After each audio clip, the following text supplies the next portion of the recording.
So let's get right into it. The first posture is the butterfly.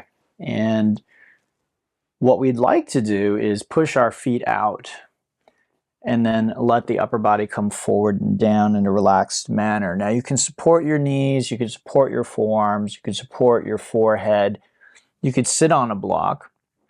But the intention is this rounding curl in the back, rounding curve in the back. And that's going to bring us the benefit for the spine. What I see when I teach in person is almost in every class there's usually one person or two people. They're usually brand new to my classes and they're doing this. Okay, now the reason that they're doing that is they've taken a different yoga class and they were taught this posture. It's called Baddha Konasana. Okay, and the Baddha Konasana is a groin adductor stretch. So it has nothing to do with your spine. It's really about your groin. So the minute I say put your feet together, they immediately are like, oh, okay, I know this pose. It looks like this. But they're not listening. I said push your feet out. And sometimes I even repeat this, and they're still doing this. And what they're doing is they're like, well, this feels good in my groin. I like the way this feels, so I'm going to do it this way. But this is my point. Okay, you like doing that. You'll do that in another yoga class. You'll do that in one of my yin classes where we're focused on the groin. But today, let's just focus on the spine. Why not? Right? Because our spine needs as much help, maybe more help than any other part of our body. So doing this is just an ineffective way of addressing your spine. Maybe this feels better in the moment, but it takes us away from the intention of this particular sequence. So, temporarily, today, we set aside, ooh, this feels really good. Oh, I'm holding all this tension in my groin. And we say, okay, let me focus on the spine. I'm going to push my feet out. I'll do what the teacher is saying. Relax forward and down. And again, this just doesn't produce as much sensation for most people. It's not as pleasant. It's not as exciting, you might say. This other, this posture, the Baddha Konasana, cobbler's pose, this you feel like a nice, strong groin stretch. We tend to hold a lot of tension in our hips. So this feels like, ooh, this is really meaty. This is why I do yoga. So I can feel this release of tension. And we do that in this class. We address the groin quite a lot, but not this week, right? So that's the key, is we'll get to that, right, in another sequence, another time. But why don't we just focus on the spine this week and enjoy and get the benefits of what is on offer when we focus on the spine? So again, your hips, your other parts of your body, shoulder, neck, these might be affected as well. But what we're really focused on is the spine there. So we'll be here for a full 5 minutes. We've already been here 3.5 minutes or so, so another 1.5 minutes. Again, use support if you need it, and you need it if either you don't feel safe or if you don't feel you can hold for the full 5 minutes. We want to be able to hold for the full amount of time because the spine is a column of joints. You have, I think it's like 72 or 76 joints. I don't remember exactly, but you have a lot of joints in your spine. And Yin yoga is very good at strengthening, healing. It's very therapeutic for your joints, but only when it's approached in the right way. What is the right way? Well, in a forward fold like this, it's going to be relaxed. So again, sometimes when people are doing this, they're coming with a straight spine. They're like this, they're pulling themselves down. Again, they don't understand the biomechanics. They're just doing what another teacher told them to do in a different class with a different intention, right? So what they're doing is a very good groin stretch. By keeping their spine straight, they're helping to protect their spine when they're being aggressive like they're doing. Nothing wrong with what they're doing. It just won't achieve the results that we're after, which is let's therapeutically affect the spine. Okay, so it's just important to understand that. That's what we're doing today. We're just setting aside all these other benefits that we could be getting. And when I say spine series, let's focus on the spine, okay? All right, next posture. We'd like to take the legs straight now. And what that does is it takes up the slack in the hamstrings. So the pelvis is usually not as free to tilt. And what that does is it creates an even more aggressive stretch along the back of the spine. Once again, feel free to support yourself as necessary. But again, once you feel that you're safe, once you feel you can hold the posture, then I would just, if you don't need the support for that, then just allow that to be as it is. And again, just a gentle stretching back here, okay? You may even feel like you almost don't feel a stretch, and that is okay. When we're working with joints, we may not feel a stretch because joints are not very sensitive. Muscles are. So if you have a lot of muscular tension, most people don't, but if you do for some reason, muscular tension in your low back, then you might feel a stretch, okay? But most people aren't going to feel much of anything. And again, that's where this temptation comes in, where I want to feel something. It's almost like a type of addiction, where if I'm not feeling something exciting or I don't feel some intense stretch, then I must not be getting some kind of benefit. You know, it's sort of almost a no pain, no gain kind of philosophy or outlook. And we want to avoid that in yoga. Again, if you're supposed to feel an intense stretch somewhere, I will let you know. And I'll be like, this might be quite intense. You're going to feel it here. For the vast majority of people, this will not be intense. It will be quite mild. But rest assured, you will still be getting plenty of benefit, okay? So we've got about 3 minutes left here.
All right, so we'll take a short break. It's called a rebound.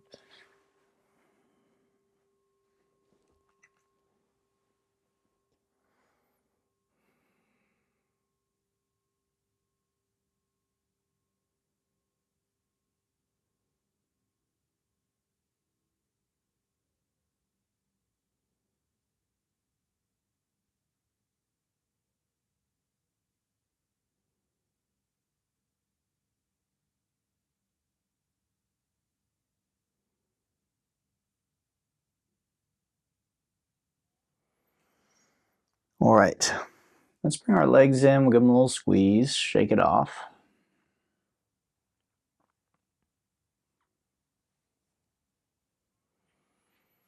And then we have the banana pose. So moving our hips to the right edge of the mat. Take your straight legs to the left pretty much as far as they will go. And then do the same with your arms, head, neck, and shoulders. Now the key is to keep your hips on the ground, okay, especially this right hip. So earlier this week I saw someone, she was doing the common thing of just rolling onto her side. You know, she thought she was doing the pose right. It looked kind of like this. She was like this. So nothing's going to happen. Nothing of that we want to happen is going to happen in that position. And I don't think much of anything is going to happen. You're just laying on your side. You sleep like that, right? Or some people do.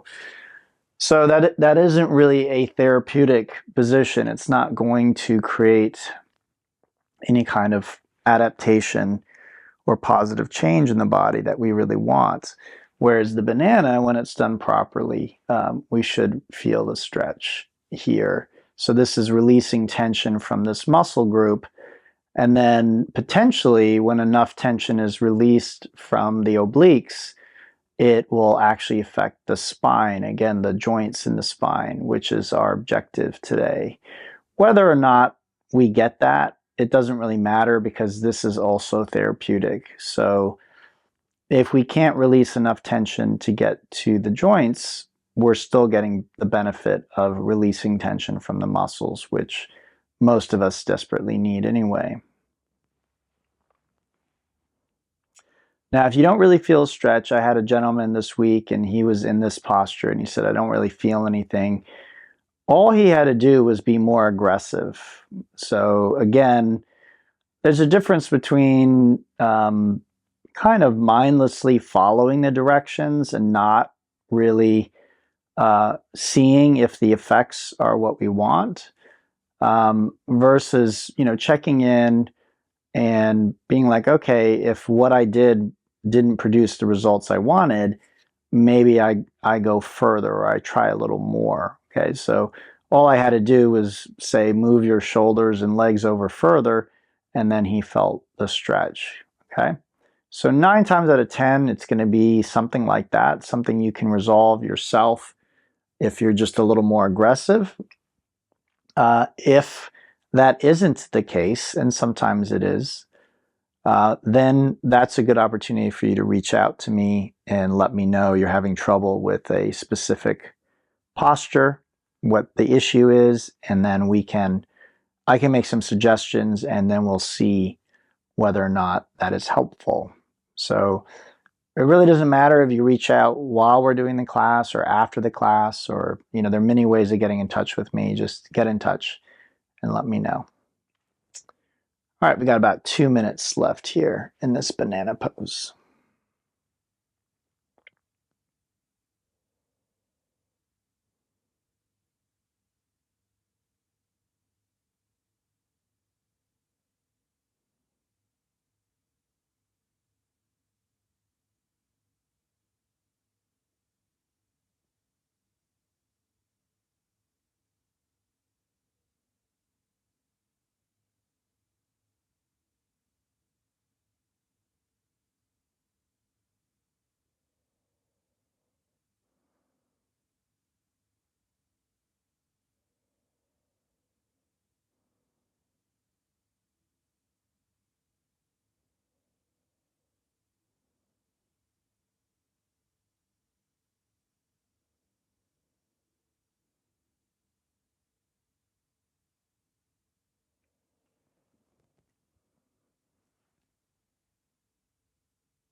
right, so let's take our time and make our way to the other side.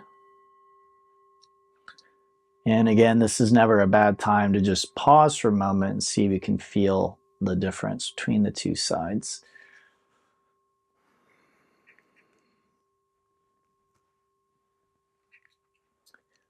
Usually the reason I have students do that is just because, again, I think we can get very theoretical about this, and we may not even realize that there are tangible effects that we can actually notice or feel. It's interesting the time we're living in, because we're living in a very unique time in terms of the intersection of ancient wisdom and modern science. So with the advent of the scientific method was developed at a time when I'd say the large majority of human beings were very much governed by ideas that could be called superstition, that there were a lot of ideas that were humans held that really couldn't be proven, that they just didn't stand up to the rigors of science. So as time progressed, I think more and more human beings who were exposed to science and the scientific method, they increasingly just rejected anything that had not been sort of vetted scientifically. So they took, here's what we can scientifically prove, and they put that in the category of truth. And they took everything else, which was the vast majority of, you could say, human wisdom and human understanding up to that point. They took everything else and just said garbage, superstition, not worth wasting time on. And the problem with that is there was very little that had actually been vetted or studied scientifically. From the little bit that was studied, a lot of people jumped to conclusions. Okay, so if a certain idea was disproven, then maybe if that idea was part of a spiritual system or a religion or a culture, people might jump to the conclusion that everything from that system or culture or religion was just garbage and it was just not worth spending any time on. Now, part of the reason why I know this is that's the way I used to think.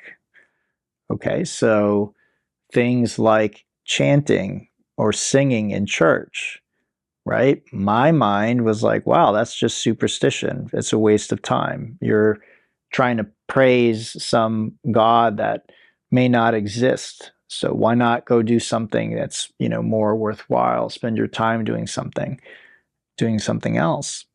Well, over time, I personally learned the benefit of singing or chanting. And now, just recently, more evidence is coming out scientifically that's showing that there's benefits for you.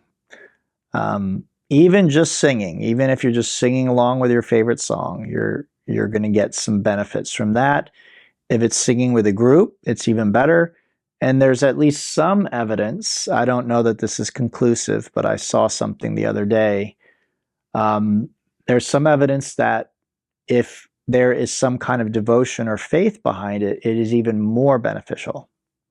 Now, I know that devotion and faith isn't something we really choose, right? I can't choose to believe in Jesus or choose to believe in Krishna or choose to believe in some higher power. It's just something that maybe we were raised with that belief or we come to that belief at a certain point, but it's not necessarily something that we can just decide, oh, having faith in Jesus is good for me. Okay, I'm going to have faith in Jesus. It doesn't, for most people, it just doesn't work that way.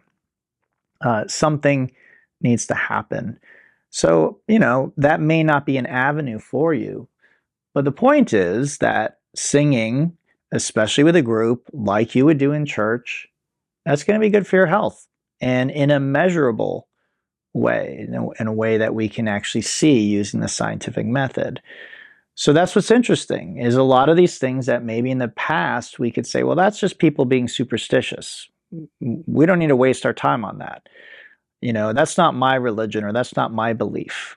But it seems that singing with any group, any words, is going to be good for your health. That's what the science seems to be telling us. All right, let's go ahead and come on out of that.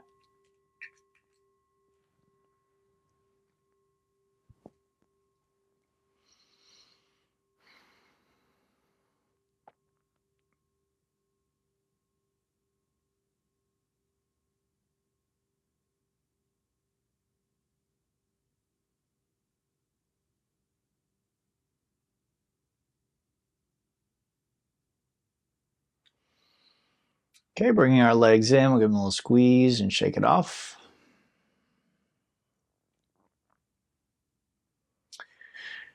And then we'll hinge up to seated. Let's come into a tabletop position and we'll do a little bit of the bear pose.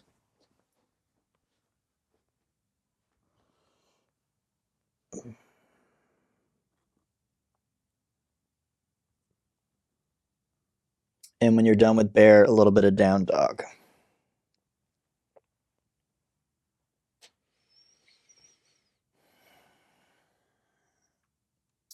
Okay, now we come to what I might consider the most essential or important part of today's sequence. It's not really true, but in a sense it is. We come forward onto the belly and prop ourselves up. This is, if there were one section of the class that I would want to share with you or teach you, it would be this section, back bending, because in general, this is something that our bodies are pretty much starved of. We don't get enough of this kind of movement. So this is the Sphinx. You can prop yourself up in the elbows. If you want more, you can do the seal, which looks like that with the arms straight.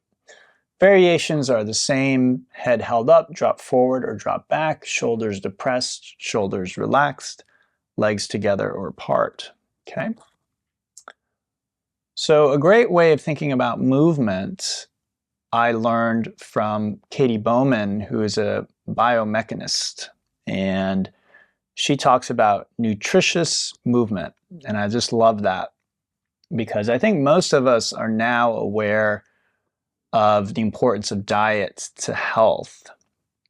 I have a friend of mine who was a vegan, and she was dealing with soul-crushing depression for years and years and years and years. And recently she went on a 30-day water fast. And so she cleaned out her gut, cleaned out her system completely, like hit reset. And then as she was coming out of that, she started slowly bringing food, that she was used to eating back in. And at a certain point, she began to have an adverse reaction to the food. Again, the depression started coming back. It had gone away with the fast. So she was telling this to a friend of hers, and a friend of hers said, I've been reading about this stuff, and a lot of people have had success with actually a carnivore diet. So this is actually cutting out vegetables from your diet, which can seem very extreme. And he was talking to a vegan. So this is someone who had not eaten any meat, let alone only vegetables. And the idea of eating only meat was like just completely foreign to her. And so she actually just laughed when he suggested this at first.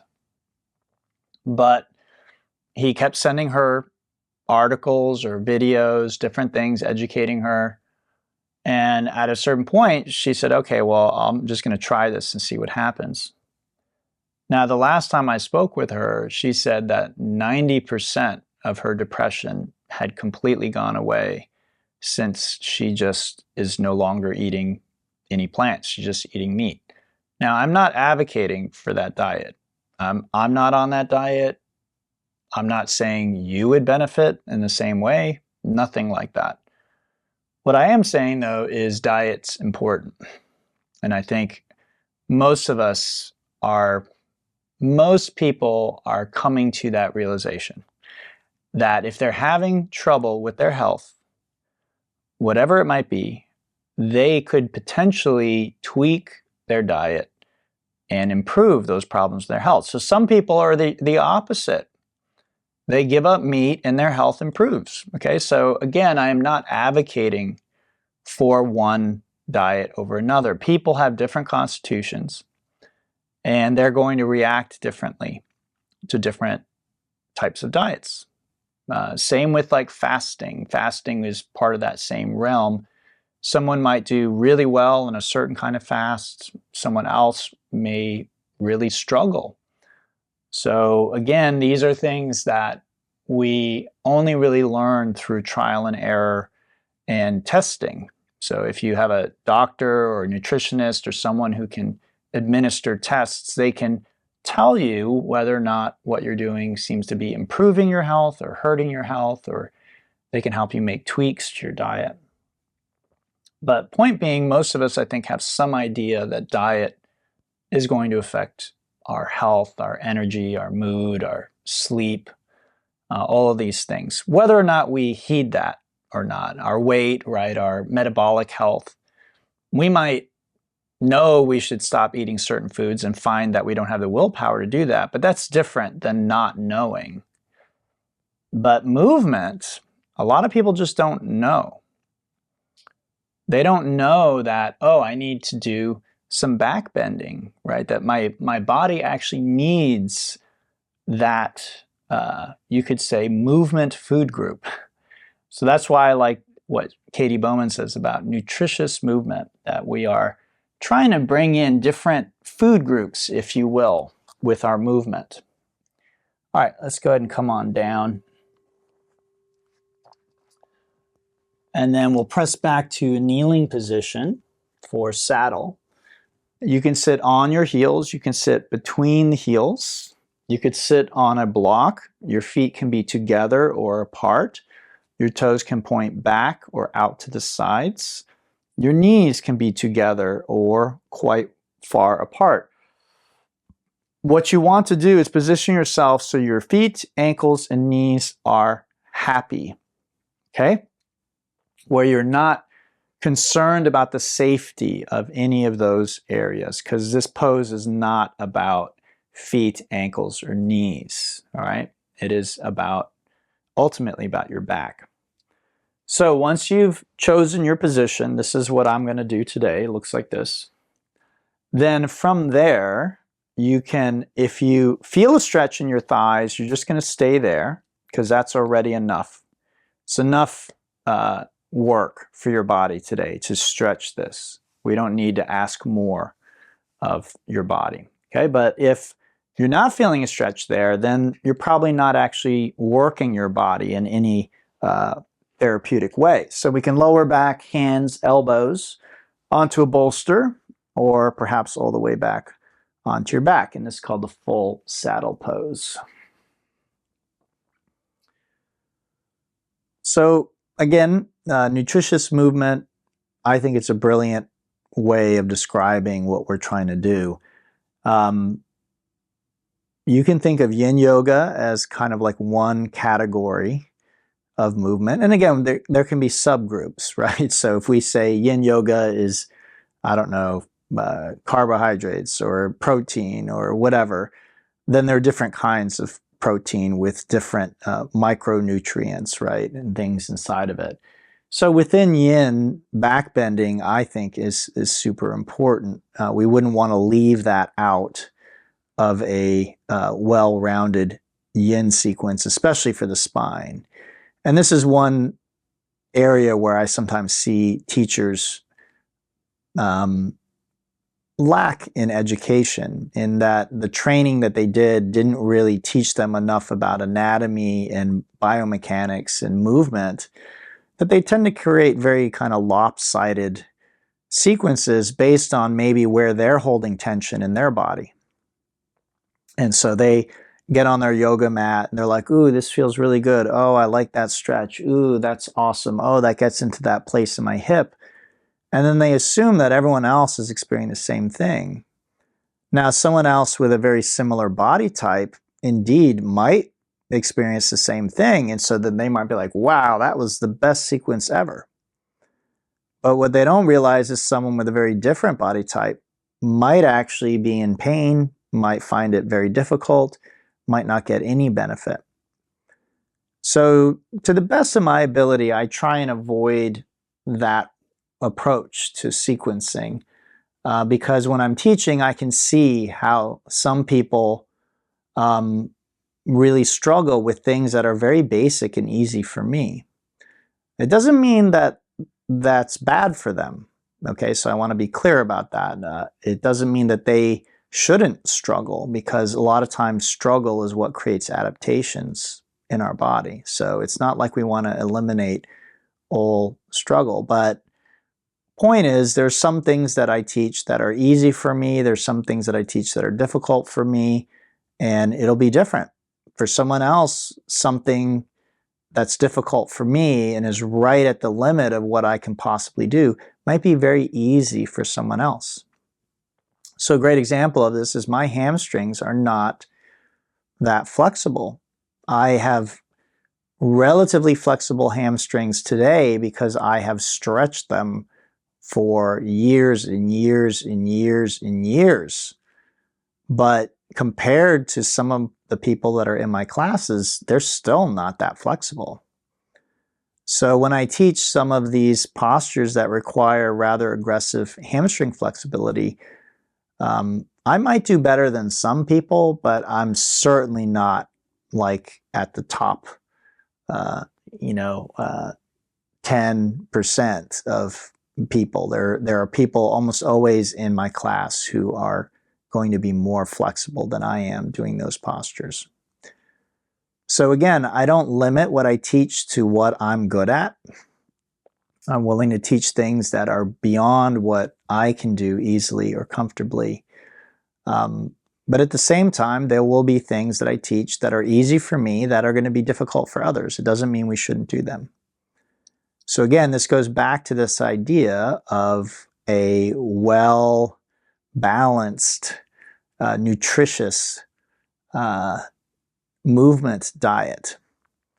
So within that, we might think of yoga as being like sort of one category, and then within that, we might have a few different subgroups like yin yoga, flow yoga, restorative yoga, right? As we're just thinking about movement, we're not thinking about meditation and things like that. Although increasingly, interestingly, these days, meditation is kind of being corralled into the fitness area. So I think some of you may have apps or Peloton or something like that, and they may actually have like meditations included as part of that. So it's interesting to see how it's evolving, because I've been in this field for a long time, and considering meditation part of your fitness, that's a very new idea. I would say the last 5 or 10 years, really. Okay, let's go ahead and come on out of that. I don't think that that's a bad trend by any means, because again, people who, if they associate meditation with religion or spirituality, they might be reluctant, right? Again, because a lot of times people have all these beliefs and ideas, and so they might be like, oh, I'm a Christian, I don't want to switch religions, so I'm not going to meditate.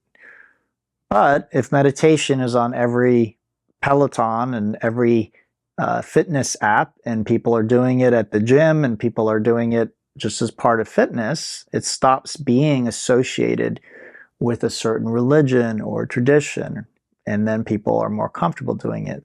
It's very good, because it's very good for your health. All right, let's bring our legs in.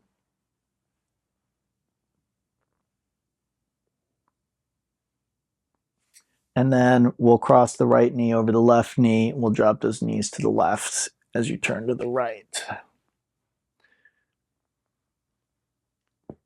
Okay, so shoulders basically stay on the ground. Right hip is drawn above the left.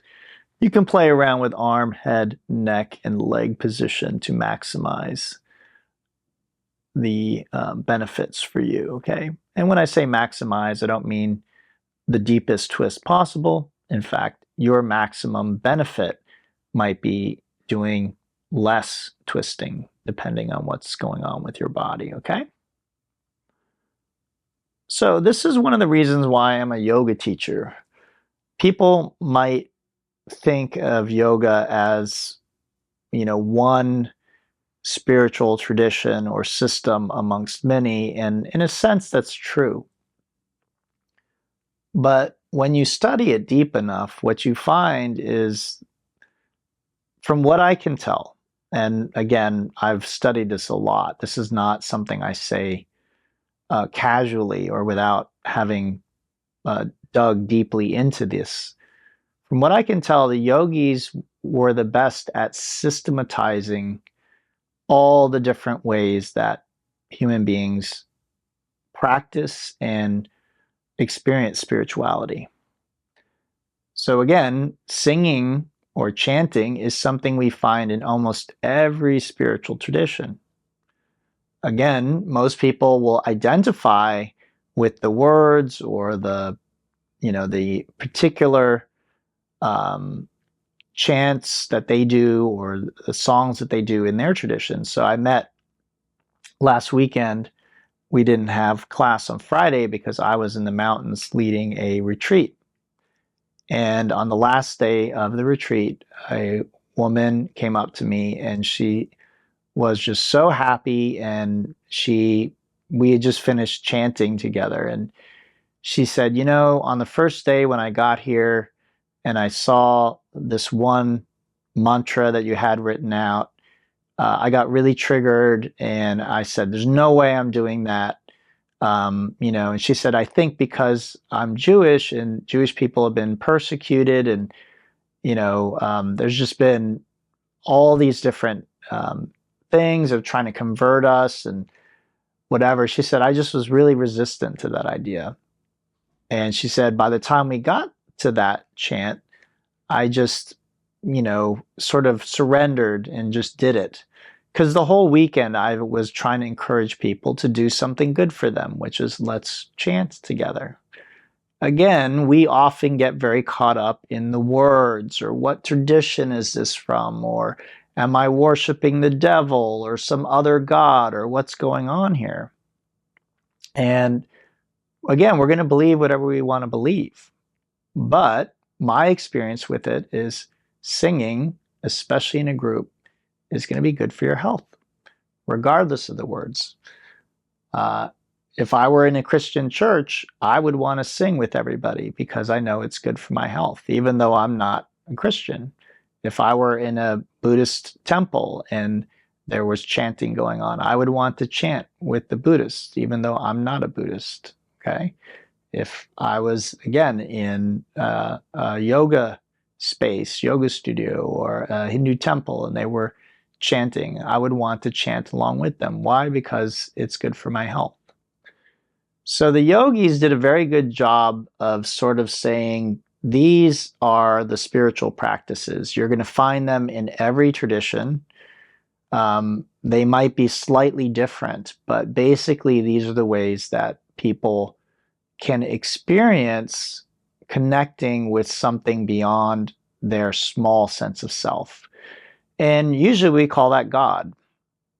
Some people might not like that word God, so they say universe or source or, divine power or whatever it is, higher power. I don't really care what word you use. But that's basically what the yogis did, is they really did a good job of saying, you can do this, you can do that, you can do that, you can do that. And all of these things help human beings sort of connect with that. And so, again, there's no denying a well-versed yogi wouldn't look at someone going to church and be like, what are you doing? That doesn't make any sense. They'd be like, oh, you're chanting, you're singing. Of course, that's bhakti yoga. Oh, you're doing the rosary. Oh, okay. That's japa mala. Again, they've categorized everything. Let's switch sides.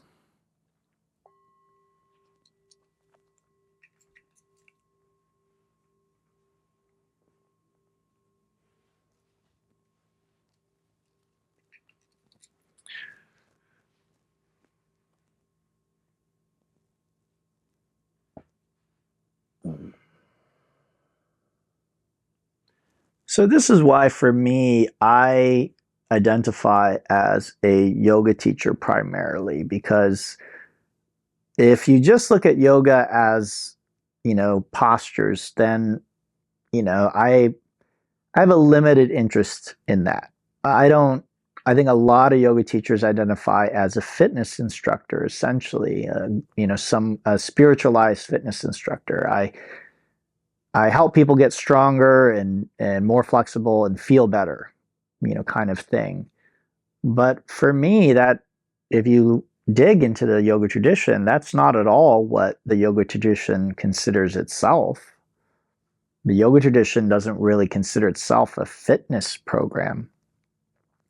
Can you get fit doing yoga? Sure. Can you get healthy? Sure. But there are so many huge books that don't even mention fitness or health, and yet the word yoga is repeated over and over and over again. And so again, if you look at those texts, what are they talking about? They're talking about this connection with the divine, with a higher power, with an expanded sense of self, where we don't feel like we end here necessarily, right? That there is something else going on here, and that I can connect with that unseen force. Again, for a lot of people, that's just going to be God. I go to church, I sing and praise God, I sing and praise Jesus' name, I listen to the preacher, and I leave feeling a sense of connection that I don't feel otherwise. In the vocabulary of yoga, that's yoga. You just connected yourself with something. Yoga means to yoke, to pull together.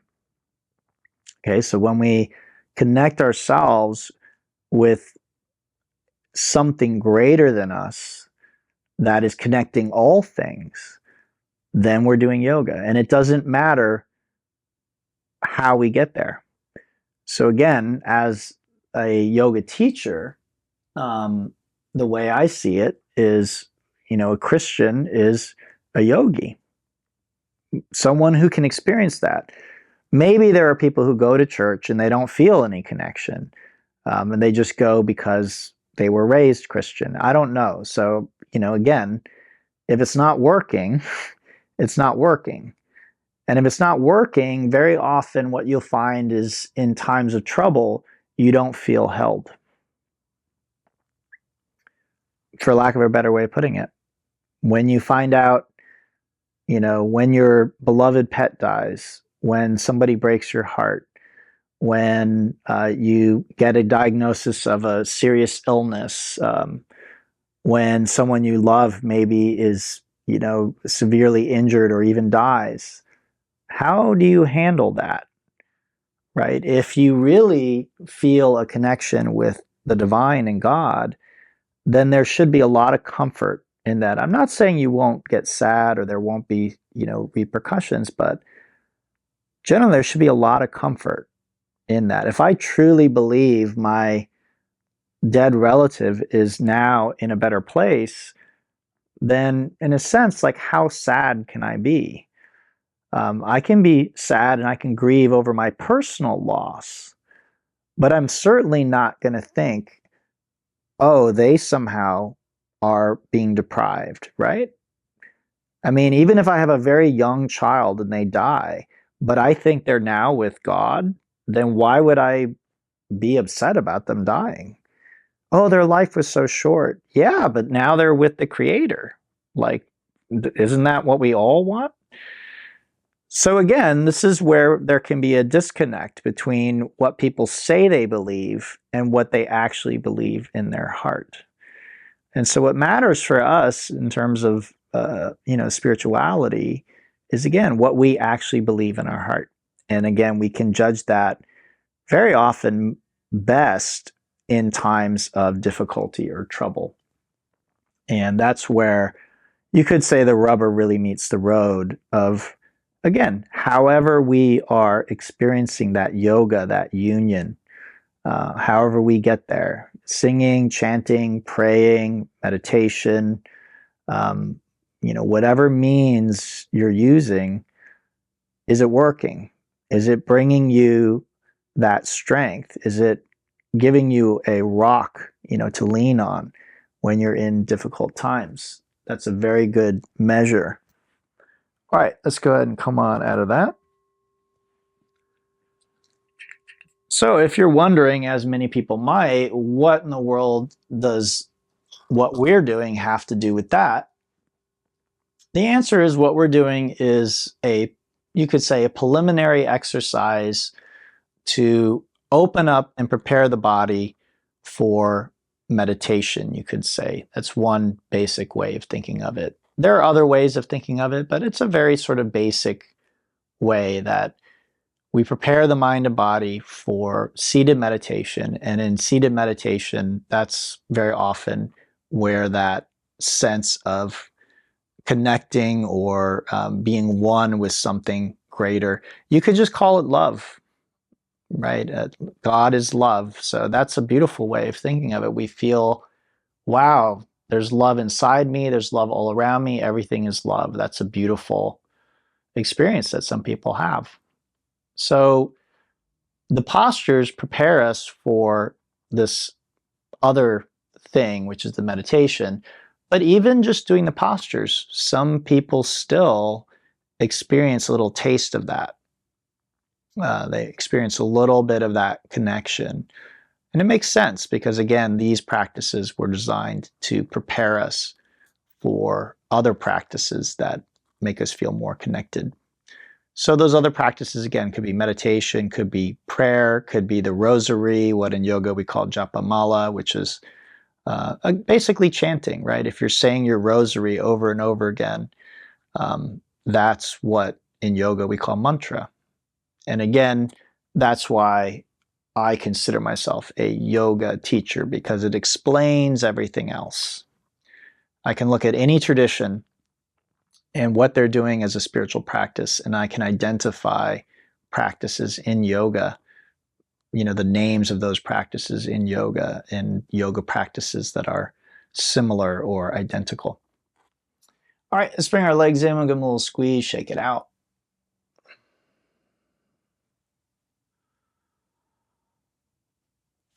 And then if you want, you can take a rest for 5 minutes. You can just set a timer, relax on your back.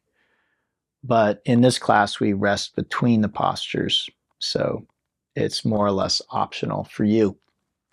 I want to thank you all for joining me this morning. Again, if there's any difficulty with postures or if I said something that was confusing to you, just reach out. I'm happy to speak with you.